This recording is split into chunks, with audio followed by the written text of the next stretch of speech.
అబ్బో ఇక్కడ కేజీ చీరలు కొంటే అర కేజీ చీరలు ఫ్రీ అంట. మంగళ్య షాపింగ్ మాల్ కేజీల్లో సేల్, టన్నుల్లో ఆనందం. ఆషాఢ మాసం అంటే అమ్మవారికి ఒక ప్రత్యేకమైన మాసం. ముఖ్యంగా ఆషాఢ మాసంలో అమ్మవారి ఆలయాలన్నీ కూడా ప్రత్యేక పూజలతో, ప్రత్యేక అలంకరణలతో కలకల్లాడుతుంటాయి. అసలు ఆషాఢ మాసం అంటే ప్రత్యేకత ఏంటి? ఇదే విషయంపై ప్రస్తుతం మనతో మాట్లాడడానికి శివదేవుని చిక్కాలకు చెందిన శివాజీ శర్మ గారు మనతో ఉన్నారు. సార్ నమస్తే సార్. నమస్తే. సార్ ముఖ్యంగా ఏదైతే ఆషాఢ మాసం ఉందో, ఆషాఢ మాసం ఒక ప్రత్యేకత ఏంటి అసలు? ఈ ఆషాఢ మాసం అనేది ఆయన పుణ్యకాలం. ఆయనము అంటే దక్షిణాయనము, ఉత్తరాయణము, రెండు ఆయనాలుగా సంవత్సరాన్ని విభజించడం జరిగింది. ఇందులో దక్షిణాయన పుణ్యకాలం ప్రారంభం అయ్యేటువంటిది ఈ ఆషాఢ మాసం. ఈ ఆషాఢ మాసంలో విశేషంగా అమ్మవారికి సంబంధంగా ఉన్నటువంటి ఆరాధన అంతా కూడా చేస్తూ ఉంటారు. గ్రామంలో ఉన్నటువంటి గ్రామ దేవతలు అంటే ముత్యాలమ్మ, మారమ్మ, మడుగులమ్మని, పొంతులో ముసలమ్మని, ఇలా ఎవరైతే గ్రామ దేవతలు అందరూ ఉంటారో ఆ గ్రామ దేవతలందరినీ కూడా ఆరాధన చేస్తూ ఉంటారు. ఇలా ఆరాధన చేయటం వల్ల ఈ గ్రామంలో వచ్చేటువంటి ఏదైతే అశుభాలు చూడండి, అగ్ని భయం అంటే అగ్ని వల్ల ఏదైనా అగ్ని ప్రమాదాలు జరగడం, అలాగే దొంగల వల్ల ప్రమాదాలు జరగడం చోర భయం అంటారు. వ్యాధి భయం, పూర్వకాలం మసూచి, కలరా అని ఇలాంటి వస్తూ ఉండేవి. ఈ కాలంలో మనకి లాస్ట్ 2020లో ఏ విధంగా అయితే కరోనా అని వచ్చిందో ఆ విధంగా ప్రతి 100 సంవత్సరాలకి ఏదో ఒక ఆపద వస్తూ ఉంటుంది. అలాంటి ఆపదల నుంచి రక్షించేటువంటి తల్లి మన గ్రామదేవత అమ్మవార్లు అనమాట. అందుకని ఈ ఆషాఢ మాసంలో గ్రామదేవతలను విశేషంగా కొలిచి అమ్మవారికి ప్రీతిగా చలివిడి, పానకం, వడపప్పు నైవేద్యంగా పెట్టి అమ్మవార్లకి ప్రీతిగా ఉండేటువంటి మధుర పదార్థాలు చూడండి, ఆషాఢ కావిడి అంటూ ఉంటాం. అలాంటి ఆషాఢ కావిడిలో అమ్మవారికి విశేషంగా సౌభాగ్య ద్రవ్యాలతో పాటుగా, అంటే సౌభాగ్య ద్రవ్యములు అంటే పసుపు, కుంకుమ, గాజులు, చీర, రవిక, పూలు, వీటితో పాటుగా స్వీట్స్, మన వదలో చెప్పాలంటే స్వీట్స్ అవి కూడా ఎక్కువగా నైవేద్యం పెట్టి అది ప్రసాదంగా ఇస్తూ ఉంటారు. అమ్మవారికి ఎప్పుడు కుంభం పోయటం అంటే ఇష్టం, చాలా విశేషంగా అమ్మవారికి. చూడండి, మన ఇక్కడికి దగ్గరలో అతి దగ్గరలో గ్రామదేవత అమ్మవారు అయినటువంటి మావుళ్ళమ్మ అమ్మవారు ఉన్నారు. ఆవిడకి ఈ యొక్క మాసం అంతా కూడా విశేషంగా జాతర జరిపి తర్వాత అఖండ అన్న సమారాధన పోసేటప్పుడు కుంభంగా పోసి అమ్మవారికి నైవేద్యంగా పెట్టి అది ప్రసాదంగా మనందరికీ కూడా పెడతారు. అలాగే అమ్మవారికి ప్రీతిగా మధుర పదార్థాలన్నింటినీ కూడా ఆషాఢ కావిడి, ముఖ్యంగా చలిమిడి అవన్నీ సమర్పించి వాటిలన్నింటినీ మనం ప్రసాదంగా తీసుకుంటాం. ఏదైనా ప్రసాదం తీసుకోవడం వల్ల అమ్మ అనుగ్రహంతో ఆయురారోగ్యాలతో ఉంటామని చెప్తుంది. అందుకని ఆషాఢ మాసం చాలా విశేషమైనటువంటి మాసం. మొట్టమొదటి పండుగ ఈ దక్షిణాయనంలో. ఈ దక్షిణాయన పుణ్యకాలం అంతా కూడా అనుష్ఠానం అంటే జపం చేసుకోవటానికి, పూజా కార్యక్రమాలు చేయడానికి విశేషంగా ఉండేటువంటి మాసం ఇక్కడితో ప్రారంభం. అందుకని మొట్టమొదటి పండగ తొలి ఏకాదశి. ఆషాఢ మాసంలో వచ్చేటువంటి మొట్టమొదటి ఏకాదశిని తొలి ఏకాదశి అంటారు.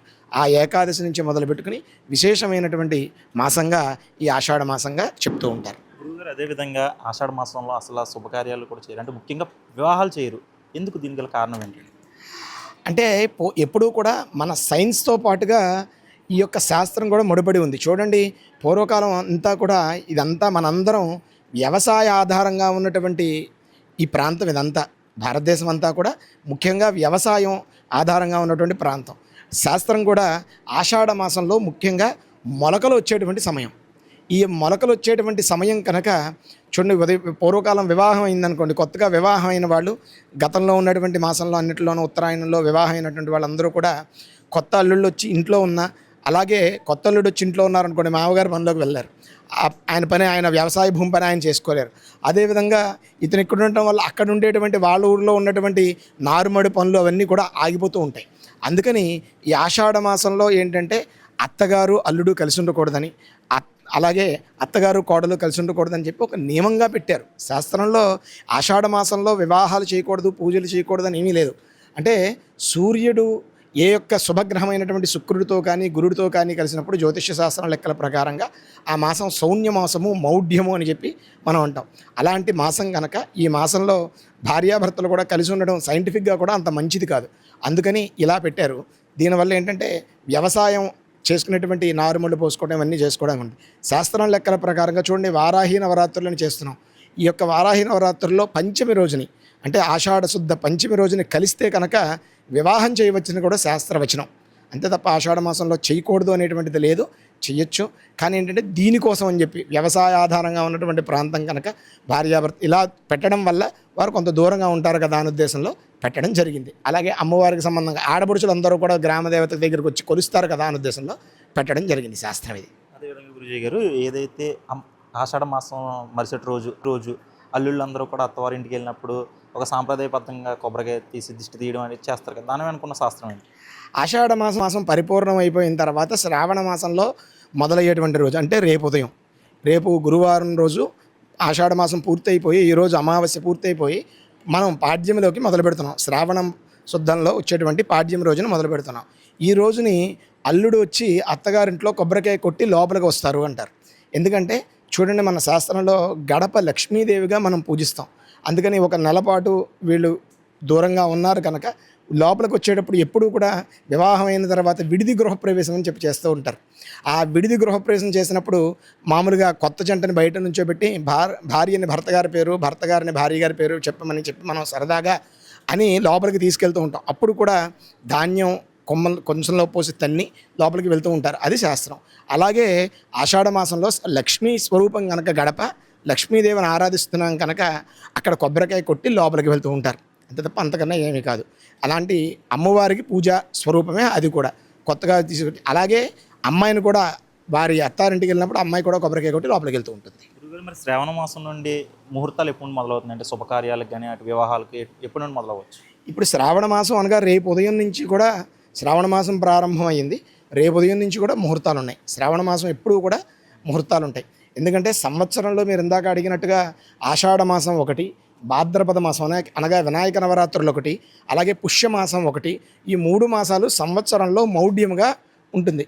దాంతోపాటుకి ఇందాక చెప్పినట్టుగా ఏ యొక్క శుక్రుడితో కానీ గురుడితో కానీ రవి సంక్రమణం జరిగినప్పుడు మౌఢ్యముగా ఉంటాయి. అప్పుడు ముహూర్తాలు ఉండవు తప్ప భాద్రపద మాసం దాకా ముహూర్తాలు ఉన్నాయి. వరుసగా అభ్యంతరం ఏమీ లేదు. మరి వచ్చే సంవత్సరం పుష్కరాలు ఉన్నాయి కదా గురూజీ, మరి పుష్కరాలకు 6 నెలల ముందు 6 నెలల తర్వాత వివాహాలు చేయకూడదు, శుభకార్యాలు చేయకూడదు అంటారు. మరి ఆ ఎఫెక్ట్ ఎప్పుడు మొదలవుతుంది? యాక్చువల్గా ఏంటంటే సింహే రవి ప్రవేశ, సింహంలో ఎప్పుడైతే రవి ప్రవేశిస్తాడో 2027 జూన్లో రవి ప్రవేశిస్తాడో అప్పుడు పుష్కరకాలం ప్రారంభం.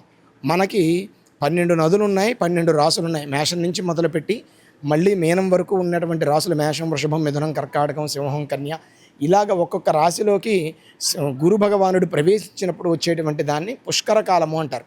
ఈ పుష్కర కాలంలో మిగిలినటువంటి 12 నదులకి కూడా గంగా నదికి కానీ, యమునా నదికి కానీ, సరస్వతీ నదికి కానీ, ఏ నదికి లేనటువంటి పుష్కరాల్లో అంచె పుష్కరాలు, ఆరంభ పుష్కరాలని మనకి గోదావరి నదికి మాత్రమే ఉన్నాయి. కనుక ఈ గోదావరి నదికి అంచె పుష్కరాలని చెప్పి ఇక్కడ నుండి మొదలుపెట్టి పుష్కరాల తర్వాత మళ్ళీ సంవత్సరం తర్వాత అంచె పుష్కరాలని చేస్తారు. ఆ పుష్కరాలు చేసే వరకు చేయకూడదని నియమం. అయితే 3 మాసాల ముందర చేయకూడదు, అంతేకాని 6 మాసాల ముందర 6 మాసాల వెనకాని ఎక్కడా లేదు. అందుకని సింహంలోకి గురుడు ప్రవేశించిన తర్వాత మొత్తం టోటల్గా లెక్కేసుకుంటే ఒక 6 నుంచి 9 మాసాలు వస్తాయి. అంచె పుష్కరాలు, పుష్కరం అంటే ఇక్కడ ఎక్కడైతే పుష్కరాలు జరుగుతున్నాయో ఆ ప్రదేశంలో మాత్రమే వివాహాది కార్యక్రమాలు చేసుకోకూడదు తప్ప గోదావరి నది దాటి ఇప్పుడు మనకు కృష్ణానది ఉన్నటువంటి ప్రదేశంలోకి అంటే విజయవాడ వెళ్ళి కానీ, గుడివాడ కానీ వెళ్ళి వివాహం చేసుకోవడానికి ఏ విధమైనటువంటి అభ్యంతరమూ లేదు. అంటే పుష్కరాల్లో పితృదేవతలను ఎక్కువగా కొలుస్తారు. అందుకోసం అని చెప్పి మనకి జన్మనిచ్చినటువంటి పితృదేవతలు కొలుస్తాం కనుక శతకోటి సమస్తమైనటువంటి దేవతలందరూ కూడా పుష్కరునిలో ఉంటారట. అందుకని ముహూర్తానికి బలం ఉండదని అనుకుని అలా చేస్తారు తప్ప అంతకన్నా ఏమి కాదు. అంత్య పుష్కరాలు అయిపోయిన తర్వాత మరలా మనం చేసుకోవచ్చు. అదేవిధంగా గురూజీ గారు, అసలు ఈ 2026 సంవత్సరంలో అసలు వర్షాలు లేవు. అంటే జూలై ఎండింగ్ వచ్చేస్తుంది, అయినా సరే ఇది ఇంకా వేసవకాలంలాగా ఉంది. రైతులు చాలామంది కూడా వ్యవసాయ పనులు మొదలు పెట్టలేదు. అంటే అటు ఎన్నో పూజా కార్యక్రమాలు కూడా చేస్తున్నారు వర్షాలు పడాలని వానదేవుడికి. మరి ఏంటండి శాస్త్రం పరంగా ఏమైనా ఉంటుంది? మామూలుగా అసలు ఆషాఢ మాసం విశేషం అడిగారు మీరు. అమ్మవారు ఆషాఢ మాసంలో శాకంబరి అవతారంగా ఉంటారు. శాఖ అంటే కూరగాయలు, ఆకుకూరలు అవనివ్వండి, ఇది అవనండి, ఏదైనా కూడా చెప్పానుగా విత్తులు వచ్చేటువంటి సమయం ఆషాఢ మాసం అంతా. అందుకని చాలా విశేషమైనటువంటి మాసం ఇది. ఇందులోనే గురు పౌర్ణమి వస్తుంది, తొలి ఏకాదశి వస్తుంది, అలా విశేషమైనటువంటి రోజులన్నీ కూడా వస్తుంటాయి. ఈ శాకంబరి అవతారం ఎత్తడానికి గల కారణం ఏంటంటే దుర్గారుడు అనేటువంటి రాక్షసుడు ఘోర తపస్సు చేసి ఈ బ్రహ్మదేవుడి దగ్గర ఉన్నటువంటి వేదములు, మనకి 4 వేదములు ఉన్నాయి, అర్ఘ్యవేదము, యజుర్వేదము, సామవేదము, అధర్వణ వేదం అని. ఇలాంటి ఈ 4 వేదాలు కూడా బ్రహ్మదేవుడి కోసం కొన్ని సంవత్సరాల పాటు, వేల సంవత్సరాలు తపస్సు చేసి బ్రహ్మదేవుడు ప్రత్యక్షమైన తర్వాత ఆయన ఒక వరం అడుగుతాడు. ఏంటండి వరం అంటే, వేదాలు ఎవరి దగ్గర ఉండకూడదు అంటే చదువుకునేటువంటి ఋషుల దగ్గర కానీ, యజ్ఞయాగాది క్రతువులు చేసేటువంటి బ్రాహ్మణుల దగ్గర కానీ, చేయించేటువంటి క్షత్రియుల దగ్గర కానీ ధర్మం అనేటువంటిది ఏది కూడా ఎవరి దగ్గర ఉండకూడదు. అంటే వాళ్ళు మర్చిపోవాలి అని బ్రహ్మదేవుణ్ణి కోరుకుంటాడు. అలా కోరుకున్నప్పుడు ఎందుకంటే ఏదైనా మనం తపస్సు చేస్తే పూజ చేసాము అంటే ఫలితాన్ని ఆశ్రయించే మనం పూజ చేస్తాం. ఆ ఫలితం ఇవ్వడం వల్ల వచ్చేటువంటి వరం ఇవ్వడం వల్ల వచ్చేటువంటి మంచి చెడు కూడా దేవతలకు తెలుస్తుంది. కానీ తపస్సు చేశారు కనుక భగవంతుడు ప్రత్యక్షమైనప్పుడు వాడు అడిగినటువంటి వరం ఇవ్వాలి. అందుకని తథాస్తు అని చెప్పారు. ఆ తథాస్తు అని చెప్పి బ్రహ్మదేవుడు అదృశ్యుడయ్యాడు. ఆయన అంతే ఎక్కడ బ్రాహ్మణుల దగ్గర కానీ ఋషుల దగ్గర కానీ యజ్ఞయాగాదుల కర్తులు కానీ చేయడానికి ఏ మంత్రము గుర్తు లేకుండా ఎలా చేస్తాం? ఇప్పుడు మనం ఒక పని చేయాలంటే ఆ పనికి ఏం చేయాలనేటువంటిది బేసిక్ మనకు గుర్తుండాలి కదా.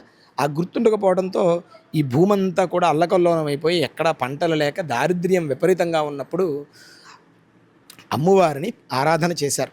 అమ్మవారిని ఆరాధన చేసినప్పుడు అందుకనే చండీ సప్తసతి అంటారు. ఆ చండీ సప్తసతిని పంచమ వేదముగా చెప్తారు. అలాంటి ఈ పంచమ వేదంలో శతాక్షి ధూమ్రాక్షి అంటే ధూమ్రాక్షుడు, శతాక్షుడు అనేటువంటి అక్షి అంటే కన్ను, అందుకనే కామాక్షి, మీనాక్షి అని మనం ఏ విధంగా అంటున్నామో అక్షి అంటే కన్ను.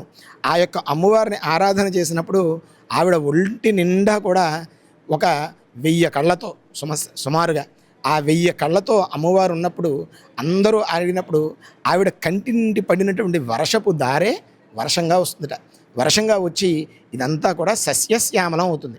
అలాగే మీరు ఏ విధంగా అడిగారో ఆషాఢ మాసంలో అందుకనే గ్రామదేవతను ప్రత్యేకంగా పూజ చేస్తారు. ఇది శివదేవుని చిక్కాలలో మేము ప్రతి మాసంలోనూ మాస శివరాత్రి రోజుని ఆ శివాలయంలో శివదేవస్వామి వారి ఆలయంలో చండీ హోమం చేస్తున్నాం. అమ్మవారు 13 స్వరూపాల్లో 13 అధ్యాయాల్లో 13 ఫలాలతో అమ్మవారికి ఆహుతి ఇస్తాం. అలా ఆహుతి ఇవ్వడం వల్ల హోమం చేయటం వల్ల చూడండి, పూర్వకాలం మీ చిన్నప్పుడు నా చిన్నప్పుడు పాటలు ఉండేవి.